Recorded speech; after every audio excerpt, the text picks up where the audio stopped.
বলে বুঝবে না।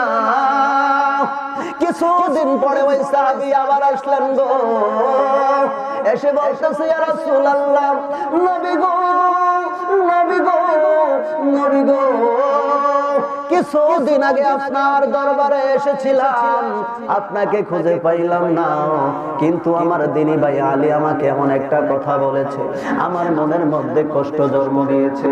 আল্লাহর নবী কয়, আলী আলী আলী আলী ও, এই মজলিসের মধ্যে তুমি আসো নাকি? আলী দাঁড়াইয়া কয়, লাব্বাইক ওয়া সাদাইক ইয়া রাসূলুল্লাহ, নবী গো, আমার এবং আমার পিতা মাতার কদম আপনার কদমে কুরবান, ইয়া রাসূলুল্লাহ বলেন কি খেদমত করতে পারি? আল্লাহর নবী কয়, আলী তোমার বিরুদ্ধে যে অভিযোগটা আনা হয়েছে সত্য কিনা? হ্যাঁ সত্য। কেন তুমি বলেছো? ইয়া রাসূলুল্লাহ কিছুদিন আগে না আপনি বলেছেন আনা মাদিনাতুল ইলমি ওয়া আলিউম বাবুহা, আপনি ইলমের শহর আর আমি হচ্ছি তার দরজা। আপনি বলেছেন আনা দারুল হিকমা ওয়া আলিউম বাবুহা, আপনি হচ্ছেন জ্ঞানের দরভান্ডার আর আমি আলী হচ্ছি তার দরজা। ইয়া রাসূলুল্লাহ, নবী গো, নবী গো, নবী গো, কোন শহরের মধ্যে যদি দরজা হইয়া ঢুকতে হয়, আবার এই শহর থেকে বাইর হইতে হইল দরজা দিয়া বাইর হইতে হয়। আওয়াজ দুই কোন ঠিক না বে ঠিক? আপনি যদি জ্ঞানের ধন ভান্ডার হন, আমি আলী যদি তার দরজা হই, জ্ঞানের ধন ভান্ডারে ঢুকতে দরজা হইয়া ঢুকতে হয় গো, আবার বাইর হইতে হইল দরজা দিয়া বাইর হইতে হয়। কথা কোন ঠিক কিনা? ইয়া রাসূলুল্লাহ, এই জন্য আমি বলেছি কোন ব্যক্তি আপনার কাছে একবার আসলে আমি আলীর কাছে দুইবার আসতে হয়। জোরে কোন সুবহানাল্লাহ। সেই আলীকে আমাকে আল্লাহ কেমন সম্মান দিয়েছে, কেমন পাওয়ার দিয়েছে গো আমার বাবারা। আলী রাদিয়াল্লাহু তাআলা আনহুর বয়স যখন 10 বছর, আল্লাহর নবী কয়, আলী আমি নবুয়তি পেয়েছি, আমি পয়গম্বর। আলী কয়, নবী দেরি করাইয়েন না, আমাকে পড়াইয়া দেন। লা ইলাহা ইল্লাল্লাহু মুহাম্মাদুর রাসূলুল্লাহ সাল্লাল্লাহু আলাইহি ওয়াসাল্লাম। আপনারা যে এখানে বসেছেন আপনাদের লাভ কি? আল্লাহর নবী কয়, যাকির ফাইন্না যিকরা তানফাউল মুমিনিন। আমার আল্লাহ কয়, বন্ধু বন্ধু বন্ধু গো, আপনি আলোচনা করেন কোরআন থেকে, আপনি আলোচনা করেন হাদিস থেকে, আপনি সাহাবীদের সামনে ওয়াজ করেন নবী গো। আল্লাহর নবী কয়, ওয়াজ করলে কি লাভ হবে? আমার আল্লাহ কয়, তানফাউল মুমিনিন, মুমিনদের কলব জিন্দা হবে। জোরে কোন সুবহানাল্লাহ। আর আম্বিয়া যিকরু মিনাল ইবাদাতি ওয়া যিকরু হুনা ওয়া যিকরু সালিহিনা মিনাল কাফারাতি। যারা নবী রাসূল তাদের ওয়াজ করলে আমার বাবারা ইবাদত হয়, সওয়াব হয়। আর যারা আল্লাহর বন্ধু, যারা আল্লাহর ওলি গো, তাদের ওয়াজ করলে, আলোচনা শুনলে গুনার কাফারা হয়। জোরে কোন সুবহানাল্লাহ। এটা কি আমার কথা না নবীর কথা? আওয়াজ দিয়ে বলেন, আমার কথা না নবীর কথা? তাহলে আলী এমন একজন ব্যক্তি, আল্লাহর রাসূলের মনোনীত সাহাবীদের মধ্যে অন্যতম একজন সাহাবী।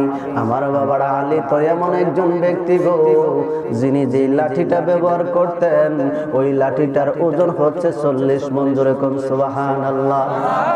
আমরা হাঁটতে চলতে লাঠি ব্যবহার করি কি করি না? আলী যে লাঠিটা ব্যবহার করতেন ওই লাঠিটার ওজন হচ্ছে 40 মণ। আমার বাবারা, আমার আলীকে আমার আল্লাহ আল আলী ওয়াসাদুল্লাহ আলী সাইফুল্লাহ, আলীকে শেরে খোদা আলী বলা হয়েছে, আলীকে আল্লাহর সিংহ বলা হয়েছে, আলীকে আল্লাহর তরবারি বলা হয়েছে। খাইবরের ময়দানে আলীর হাতের ডাল যখন ভেঙে যায়, আলী কয়, আমি ইহুদিদের কেফাটের দুর্গ এক হাতে টান দিয়া এটাকে আমি ডাল বানাইয়া কাফেরদের বিরুদ্ধে যুদ্ধ করছি। এই কেফাটের ওজন হচ্ছে 800 মণ ওজন। কি করবেন কম্বলের সাথে জড়াইয়া, কি করবেন কম্বলের নিচে শুইয়া? আমার বাবারা, আমার বন্ধুরা, এই দুনিয়া সব সিরিয়াল আছে যাওয়ার। আওয়াজ দিয়ে বলেন, যাওয়ার সিরিয়াল না। নাই আমার বাবারা, এই করোনা কালে কত বন্ধু বান্ধব স্বজন প্রীতি মা বাবা ছিল, কিন্তু এই করোনার কালে হঠাৎ মারা গেছে কি গেছে না? আওয়াজ দিয়ে বলেন গেছে কি গেছে না? কোন দিন জানি আমার আর আপনার সঙ্গে মালাকুল মউত জিয়ারত করে।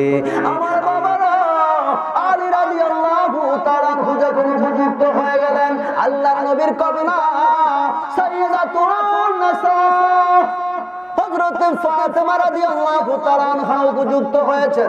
আল্লাহর নবী বিবাহ দিবেন তার কন্যাকে। আল্লাহর নবী এলান করে দিলেন যে সর্বপ্রথম কোরআন শরীফ খতম করবে তার হাতে আমার কন্যাকে আমি উঠাইয়া দিব। সুবহানাল্লাহ। আমার বাবারা, অনেক সাহাবায়ে কেরাম বিবাহের জন্য প্রস্তাব দিলেন, কিন্তু আলী মুর্তজা দেয় না। আলী মুর্তজা বয়ে বয়ে আছে, কিন্তু আল্লাহর নবী একটি মাধ্যম জারি করলেন, কার মনে কষ্ট দিবে, কার মন খুশি রাখবে। রাহমাতাল লিল আলামিন তো এমন একজন পয়গম্বর, কার মনে কখনো কষ্ট দেয় না রে বাবা। একজন ব্যক্তি একদিন কিছু আঙ্কুর নিয়ে আল্লাহর হাবিবের দরজায় উপস্থিত। ইয়া রাসূলুল্লাহ, আমার নতুন বাগানের আঙ্কুর আপনি গ্রহণ করেন গো। আল্লাহর নবী একটা আঙ্কুর মুখে দিলেন, মুখে দেওয়ার পরে আল্লাহর নবী এক একটা করে সমস্ত আঙ্কুরগুলা খেয়ে ফেললেন।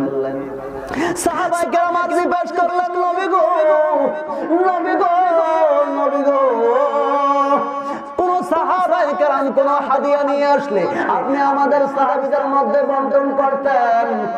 ইয়া রাসূলুল্লাহ, আজকে ওই সাহাবী, ওই ব্যক্তি খেজুর বাগানের আঙ্কুর বাগানের মালিক আপনার দরবারে আঙ্কুর হাদিয়া দিল, আপনি সমস্ত আঙ্কুর একা একা খাইলেন, আমাদেরকে দিলেন না। আল্লাহর নবী কই, সাহাবায়ে কেরাম রে, আমি যখন আঙ্কুর গুলা খাইছি গো, ওই সময় লক্ষ্য করে দেখছনি ওই আঙ্কুর দাতা মুস্কি মুস্কি হাসতেছে। আমি রাসূল তার আঙ্কুর খাইতেছি, সে খুশি হয়ে গেছে। কিন্তু আমার সাহাবারা, ইন্নী আলামু মা লা তা'লামুনা, ইন্নী আসমাউ মা লা তাসমাউনা, ইন্নী আরা মা লা তারাউনা। আমি যাহা জানি রে তোমরা তাহা জানো না, আমি যাহা দেখি গো তোমরা তাহা দেখো না। যখন ওই সাহাবা মুস্কি মুস্কি হাসতেছে, আমি একটা আঙ্কুর মুখে দেওয়ার পরে আমি দেখলাম এই আঙ্কুরটা একটু টক লাগে। আমি রাসূল আঙ্কুর খাইতেছি, ওই ব্যক্তি মুস্কি মুস্কি হাসতেছে।